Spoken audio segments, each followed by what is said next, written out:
नमस्कार, आपका स्वागत है। मैं हूं गीतिका और हम कर रहे हैं हिंदी मास्टर कैडर की सिलेबस वाइज तैयारी। हमारे ये जो टॉपिक हैं अन्य हिंदी परीक्षाओं में भी महत्वपूर्ण रहेंगे। सब परीक्षाओं में, हिंदी की परीक्षाओं में ऐसे ही प्रश्न पूछे जाते हैं जैसे टीजीटी, पीजीटी लेवल, इन सब में ये महत्वपूर्ण रहेंगे। तो आज हमारा टॉपिक रहेगा हिंदी साहित्य संबंधी प्रमुख ग्रंथ तथा रचनाकार।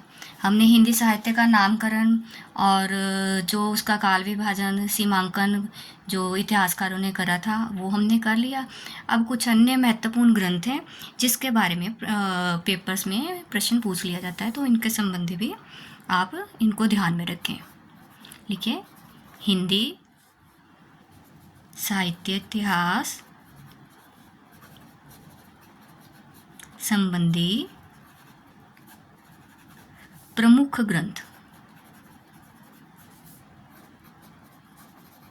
ये सब इम्पॉर्टेंट टॉपिक्स हैं जो मैं आपको बता रही हूँ। सब इम्पॉर्टेंट बातें हैं, कुछ इधर उधर की नहीं है, फालतू का कुछ भी नहीं है इसमें, सब बस पॉइंट टू पॉइंट बातें हैं।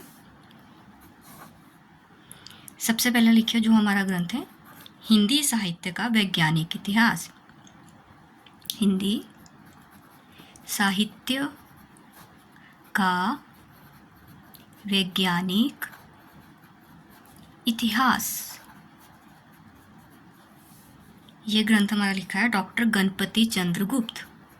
डॉक्टर गणपति चंद्र गुप्त। क्वेश्चन आ जाता है डॉक्टर गणपति चंद्रगुप्त द्वारा कौन सा इतिहास ग्रंथ लिखा गया है, तो हमारा आंसर होगा हिंदी साहित्य का वैज्ञानिक इतिहास। अब अगला लिखिए, हिंदी साहित्य का इतिहास।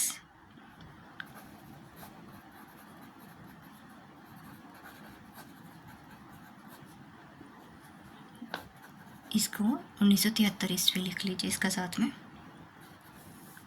और ये किसने लिखा है, इसके संपादक रहे हैं डॉक्टर नगेंद्र। ठीक है, इस ग्रंथ का संपादन किया है डॉक्टर नगेंद्र ने, और इसी ग्रंथ के आधार पर इन्होंने अपना काल विभाजन किया हुआ है। मैं करवा चुकी हूँ डॉक्टर नगेंद्र और गणपति चंद्रगुप्त का काल विभाजन। हिंदी साहित्य का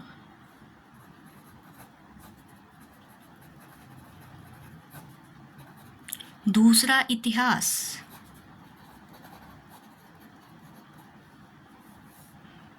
1996 में लिखा। ये किसने लिखा है, डॉक्टर बच्चन सिंह।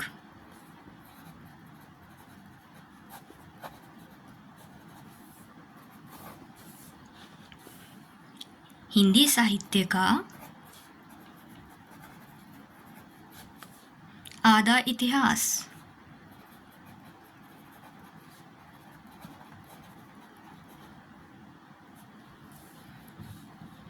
ये 2003 में लिखा हुआ है, ये भी इम्पोर्टेंट है। सुमन राजे, जो हजारी प्रसाद द्विवेदी है, आचार्य रामचंद्र शुक्ल हैं, उनके इतिहास सब ग्रंथ मैंने आपको पहले लिखवा दिए हुए हैं काल विभाजन में, उनको भी ध्यान में रखना। ये एक्स्ट्रा है कुछ जो क्वेश्चंस पूछ लिए जाते हैं। हिंदी काव्य धारा।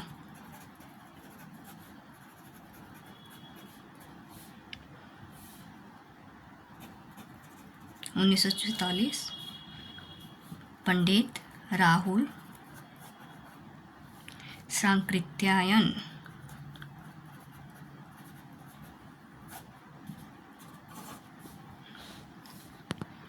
हिंदी साहित्य का अतीत। हिंदी साहित्य का अतीत, ये लिखा है आचार्य विश्वनाथ प्रसाद मिश्र। देखिए, इससे ऐसे भी आप याद रख सकते हैं, किसका अतीत, विश्व का अतीत। आचार्य विश्वनाथ प्रसाद मिश्र का कौन सा इतिहास है, हिंदी साहित्य का अतीत। किसका अतीत, विश्व का अतीत। ठीक है, ये ऐसे ट्रिक से आप इसको याद रख सकते हैं।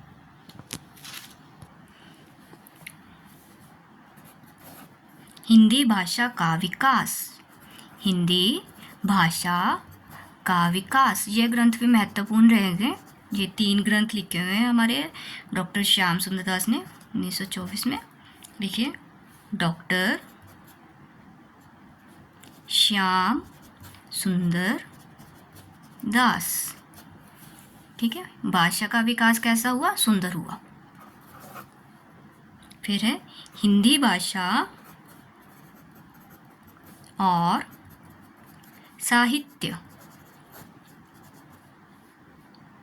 1930 में।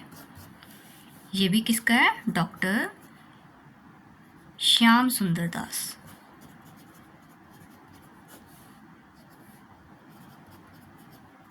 ठीक है, भाषा और साहित्य कैसे रहे? सुंदर रहे। ठीक है, ये भी याद रखिए इनका। और हिंदी गोविंद रत्नमाला डॉक्टर श्याम सुंदर दास। ठीक है, रत्नों की माला किसने पहनी? श्याम सुंदर ने। कविता कौमुदी रामनरेश त्रिपाठी। रामनरेश त्रिपाठी, इन दोनों को ध्यान में रखना। हिंदी गोविंद रत्नमाला और कविता कौमुदी। ठीक है, इन दोनों का कन्फ्यूज़न ना हो आपको, कि इसलिए मैंने आपको बताया कि रत्नों की माला किसने डाली? श्याम सुंदर ने। ठीक है, तो ऐसे कविता कौमुदी किसका ग्रंथ है? रामनरेश त्रिपाठी का। ये भी इम्पोर्टेंट ग्रंथ रहेगा कविता कौमुदी। साहित्य का इतिहास दर्शन। साहित्य का इतिहास दर्शन डॉक्टर नलिन विलोचन शर्मा। ठीक है, लोचन से क्या देखा? इतिहास का दर्शन। ऐसे ट्रिक से आप करोगे तो इजी रहेगा। ये महत्वपूर्ण ग्रंथ है, इनको आप ध्यान में रखना। आज के लिए बस इतना ही। आप मेरे चैनल को लाइक और सब्सक्राइब जरूर करते जाएं। हम अगली क्लास जल्दी लेकर आएंगे। आपका धन्यवाद।